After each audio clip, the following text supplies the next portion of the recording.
अली के पिता अबू तालिब शक्तिशाली कुरैशी जनजाति की एक महत्वपूर्ण शाखा बनु हाशिम के काबा गृह के संरक्षक थे और एक शेख अरबी थे। वह मोहम्मद के चाचा भी थे और अब्दुल मुत्तलिब अबू तालिब के पिता और मोहम्मद के दादा के बाद मोहम्मद के पालन पोषण की जिम्मेदारी उठाई थी। 23-24 अली की मां फातिमा बिन असद भी बानु हाशिम से संबंधित थीं, जो इब्राहिम के पुत्र अरबी अब्राहम के वंशज थे। 25 कई स्रोत खासकर शिया ये प्रमाणित करते हैं कि अली मक्का शहर में काबा के अंदर पैदा हुआ थे। 26 जहां वह 3 दिनों तक अपनी मां के साथ रहे। 11 काबा का दौरा करते हुए उनकी मां ने अपने श्रम दर्द की शुरुआत महसूस की और वह काबा गृह में प्रवेश किया जहां उनके बेटे अली का जन्म हुआ। कुछ शिया स्रोतों में अली की मां के प्रवेश के चमत्कारी विवरण काबा में हैं। काबा में अली का जन्म शिया के बीच अपने उच्च आध्यात्मिक केंद्र को साबित करने वाला एक अनूठा कार्यक्रम माना जाता है, जबकि विभिन्न सुन्नी विद्वानों में यह एक महान माना जाता है, मगर कोई अद्वितीय भेद नहीं है।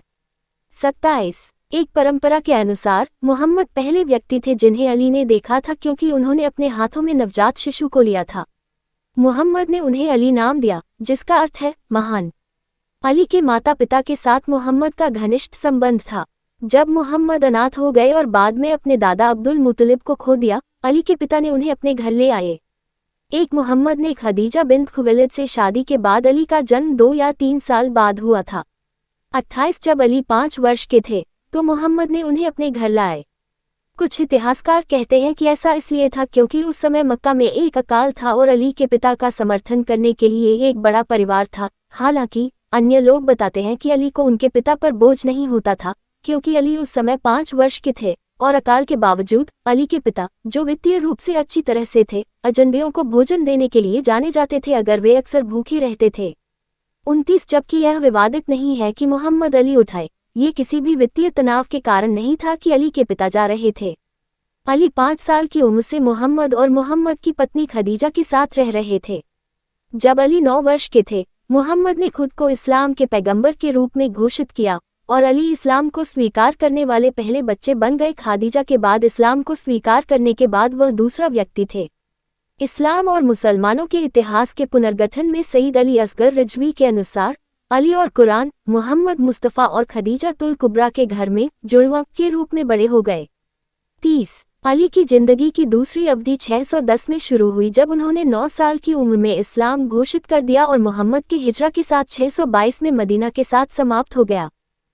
जब मोहम्मद ने बताया कि उन्हें एक दिव्य प्रकाशन प्राप्त हुआ है तो अली 9 साल की उम्र में उनका विश्वास किया और इस्लाम का दावा किया। 12 31 32 33 अली इस्लाम को गले लगाने वाले पहले पुरुष बने। 34 35 36 37 शिया सिद्धांत ने जोर देकर कहा कि अली के दिव्य मिशन को ध्यान में रखते हुए उन्होंने इस्लाम को किसी भी पूर्व इस्लामी मत का पारंपरिक धर्म संस्कार में भाग लेने से पहले स्वीकार किया, जिसे मुस्लिमों द्वारा बहुवादी शर्करा देखे के रूप में माना जाता है या मूर्तिपूजक। इसलिए शिया अली के बारे में कहते हैं कि उनके चेहरे को सम्मानित किया जाता है क्योंकि यह मूर्तियों के सामने प्रस्तुतियों से कभी नहीं निकलता था।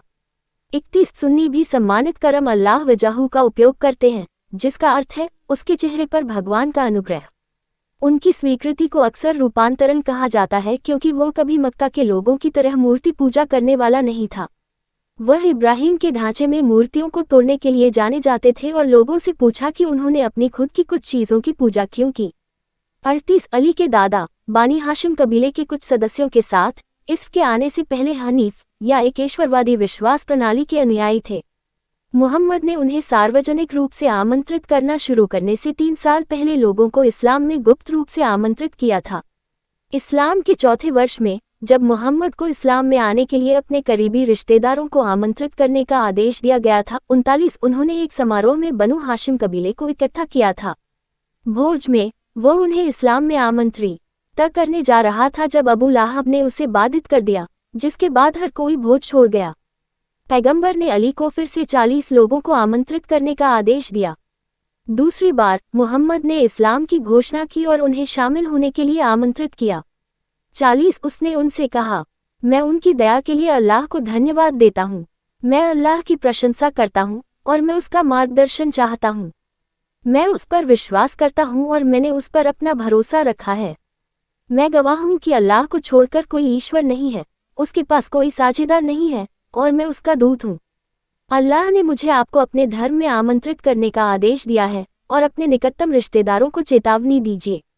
इसलिए मैं आपको चेतावनी देता हूँ और आपको ये प्रमाणित करने के लिए बुलाता हूँ कि अल्लाह के अलावा कोई ईश्वर नहीं है और मैं उसका दूत हूँ। हे अब्दुल मुतालिब के पुत्र, कोई भी जो तुम्हारे पास लाया गया है उससे बेहतर कुछ भी नहीं। पहले इसे स्वीकार करके इस कल्याण को इस दुनिया में और इसके बाद में आश्वस्त किया जाएगा। इस महत्वपूर्ण कर्तव्य को पूरा करने में आप में से कौन मेरी सहायता करेगा? इस काम के बोझ को मेरे साथ कौन साझा करेगा? मेरी कॉल का जवाब कौन देगा? मेरा उपनिवेश, मेरा डिप्टी और मेरा वजीर कौन बन जाएगा? मुहम्मद के आह्वान का जवाब देने के लिए अली अकेला था।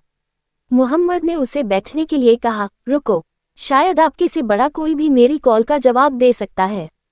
मुहम्मद ने फिर दूसरी बार बनु हाशिम के सदस्यों से पूछा। एक बार फिर अली जवाब देने वाला अकेला था और फिर मुहम्मद ने उसे इंतजार करने के लिए कहा। मुहम्मद ने फिर तीसरी बार बनु हाशिम के सदस्यों से पूछा। अली अभी भी एकमात्र स्वयंसेवक था। इस बार मुहम्मद ने अली की पेशकश स्वीकार कर ली थी।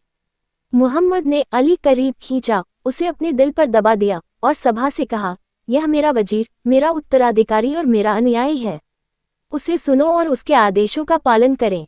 42 एक और वर्णन में जब मुहम्मद ने अली के उत्सुक प्रस्ताव को स्वीकार किया, मुहम्मद ने उदार युवाओं के चारों ओर अपनी बाहों को फेंक दिया और उसे अपने बस्से पर दबा दिया और कहा, मेरे भाई, मेरे वजीर, मेरे अनुयायी को देखो। सभी को उसके शब्दों को सुने और उसकी आज्ञा माने। 43 सर रिचर्ड बर्टन ने अपनी 1898 की पुस्तक में भोज के बारे में लिखा, ये मुहम्मद के लिए जीता अबू तालिब के पुत्र अली के व्यक्ति में 1000 साबर के लायक है। 44 मुसलमानों के उत्पीड़न के दौरान संपादित करें। मक्का में बानु हाशिम के मुसलमानों और बहिष्कार के दौरान अली मुहम्मद के समर्थन में दृढ़ता से खड़ा थे। 45 मदीना में प्रवास संपादित करें। मुख्य लेख हिजरी 622 में मुहम्मद के यशरिब अब मदीना के प्रवासन के वर्ष में अली ने मुहम्मद के बिस्तर पर मुहम्मद पर एक हत्यारा साजिश को रोकने और मुहम्मद पर हत्या की साजिश को रोकने के लिए अपने जीवन को खतरे में डाल दिया ताकि मुहम्मद सुरक्षा से बच सके। 3146 इस रात को लततल मबीत कहा जाता है। कुछ हदीस के मुताबिक हिजरा की रात को अपने बलिदान के बारे में अली के बारे में एक कविता प्रकट हुई थी जिसमें कहा गया है, और पुरुषों में वह है जो अल्लाह की खुशी के बदले में अपने नफ्स स्वयं को बेचता है। अली ने साजिश से बच निकला, लेकिन मुहम्मद के निर्देशों को पूरा करने के लिए मक्का में रहने से फिर से अपने जीवन को खतरे में डाल दिया। अपने मालिकों को सुरक्षित रख रखाव के लिए मुहम्मद को सौंपे गए सभी सामान और संपत्तियों को बहाल करने के लिए अली फिर मदीना के पास फातिमा बिन असद, उनकी मां फातिमा बिन मुहम्मद, मुहम्मद की बेटी और 2 अन्य महिलाओं के साथ गईं। 231 मदीना में जीवन संपादित करें। मुहम्मद का युग संपादित करें। जब वह मदीना चले गए तो अली 22 या 23 वर्ष के थे। जब मुहम्मद अपने साथी के बीच भाईचारे के बंधन बना रहे थे तो उन्होंने अली को अपने भाई के रूप में चुना। 231-48 10 वर्षों तक मुहम्मद ने मदीना में समुदाय का नेतृत्व किया। अली उनकी सेना में उनकी सेवा में बहुत सक्रिय थे, उनकी सेनाओं में सेवा करते थे, हर युद्ध में अपने बैनर के भालू, अग्रणी दल छापे पर योद्धाओं और संदेश और आदेश ले जाने। 49 मुहम्मद के लेफ्टिनेंटों में से एक के रूप में और बाद में उनके दामाद अली मुस्लिम समुदाय में अधिकार और खड़े थे। 50 पारिवारिक जीवन संपादित करें। ये भी देखें अहल अल बैत।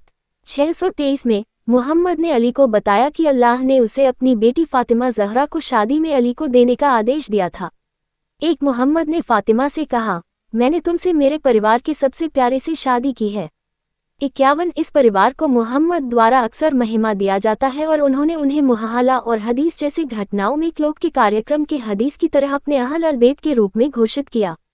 उन्हें शुद्धिकरण की कविता जैसे कई मामलों में कुरान में भी गौरव दिया गया था। अली के पास 4 बच्चे थे जो मुहम्मद के एकमात्र बच्चे फतेमा से पैदा हुए थे, जो जीवित संतान थे। उनके 2 बेटों हसन और हुसैन को मुहम्मद ने अपने बेटों के रूप में उद्धृत किया था, उनके जीवन काल में कई बार सम्मानित किया था और जन्नत के युवाओं के नेताओं शीर्षक स्वर्ग। इसके बाद 54-55 अली और फातिमा का तीसरा बेटा मुहसिन भी था। हालांकि मुस्लिम की मृत्यु के बाद अली और फातिमा पर हमला किया गया था जब गर्भपात के परिणामस्वरूप उनकी मृत्यु हो गई थी। हमले के तुरंत बाद फातिमा की मृत्यु हो गई। 56-57-58 शुरुआत में वे बेहद गरीब थे। अली अक्सर फातिमा को घरेलू मामलों के साथ मदद करेगा। कुछ सूत्रों के मुताबिक अली ने घर के बाहर काम किया और फातिमा ने घर के अंदर काम किया, जो मोहम्मद ने निर्धारित किया था। 59 जब मुसलमानों की आर्थिक परिस्थितियां बेहतर हो गईं, तो फातिमा ने कुछ नौकरियां प्राप्त की, लेकिन उन्हें अपने परिवार की तरह व्यवहार किया और उनके साथ घर कर्तव्यों का पालन किया। 7 उनकी शादी 10 साल बाद फातिमा की मृत्यु तक चली और उन्हें प्यार और मित्रता से भरा माना जाता था। 61 अली ने फातिमा के बारे में कहा है, अल्लाह ने, मैंने कभी उसे क्रोधित नहीं किया था या उसे कुछ भी करने के लिए मजबूर नहीं किया था जब तक कि अल्लाह उसे बेहतर दुनिया में नहीं ले जाता। उसने मुझे कभी क्रोधित नहीं किया और न ही उसने मुझे अवज्ञा की कुछ भी में। जब मैंने उसे देखा तो मेरे दुख और दुखों को राहत मिली।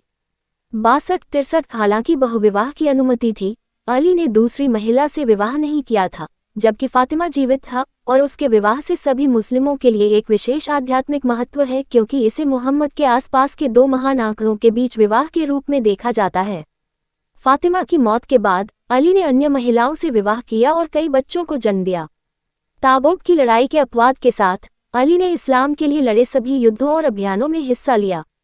31 साथ ही उन लड़ाइयों में मानक धारक होने के नाते अली ने योद्धाओं के पक्षियों को दुश्मन भूमि में छापे पर नेतृत्व किया। अली ने पहली बार बदर की लड़ाई में 624 में एक योद्धा के रूप में खुद को प्रतिष्ठित किया। उमाया चैंपियन वालिद इब्न ऊता को हराकर अली ने लड़ाई शुरू की। एक इतिहासकार ने युद्ध में अली की उद्घाटन जीत को इस्लाम की जीत का संकेत बताया। 64 अली ने युद्ध में कई अन्य मक्का सैनिकों को भी हरा दिया। मुस्लिम परंपराओं के मुताबिक अली युद्ध में 20-25 दुश्मनों के बीच मारे गए, ज्यादातर सातवीं के साथ सहमत हैं, 65 जबकि अन्य सभी मुसलमानों ने संयुक्त रूप से एक और सातवीं की हत्या कर दी। 66 अली उहूद की लड़ाई में प्रमुख थे, साथ ही साथ कई अन्य लड़ाइयां जहां उन्होंने एक विभाजित तलवार की रक्षा की जिसे जुल्फिकार कहा जाता है। 67 मुहम्मद की रक्षा करने की उनकी विशेष भूमिका थी जब अधिकांश मुस्लिम सेना उहूद एक की लड़ाई से भाग गई थी और कहा गया था, अली को छोड़कर कोई बहादुर युवा नहीं है और कोई तलवार नहीं है जो जुल्फिकार को छोड़कर सेवा प्रदान करती है। 68 वह खाबर की लड़ाई में मुस्लिम सेना के कमांडर थे। 69 इस युद्ध के बाद मोहम्मद ने अली को असदुल्ला नाम दिया, अरबी, जिसका अर्थ है भगवान का शेर।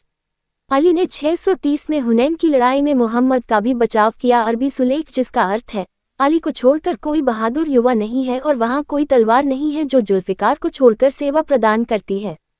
मुहम्मद ने अली को उन शास्त्रियों में से एक के रूप में नामित किया जो कुरान के पाठ को लिखेंगे, जो पिछले 2 दशकों के दौरान मोहम्मद को बताया गया था। जैसे ही इस्लाम पूरे अरब में फैलना शुरू कर दिया, अली ने नए इस्लामी आदेश की स्थापना में मदद की। उन्हें 628 में मोहम्मद और कुरैशी के बीच शांति संधि हुदैबिय्याह की संधि लिखने का निर्देश दिया गया था। अली इतने भरोसेमंद थे कि मोहम्मद ने उन्हें संदेश ले जाने और आदेश घोषित करने के लिए कहा था।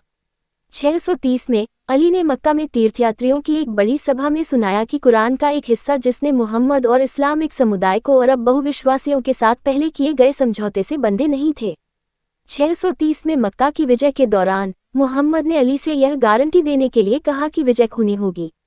उन्होंने अली को पूर्व इस्लामी युग के बहुवाद से अपनी अशुद्धता के बाद बानु औस, बानु खजराज, तैय और काबा के लोगों द्वारा पूजा की जाने वाली सभी मूर्तियों को तोड़ने का आदेश दिया।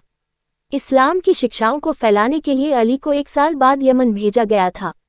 उन पर कई विवादों को सुलझाने और विभिन्न जनजातियों के विद्रोह को दूर करने का भी आरोप लगाया गया था।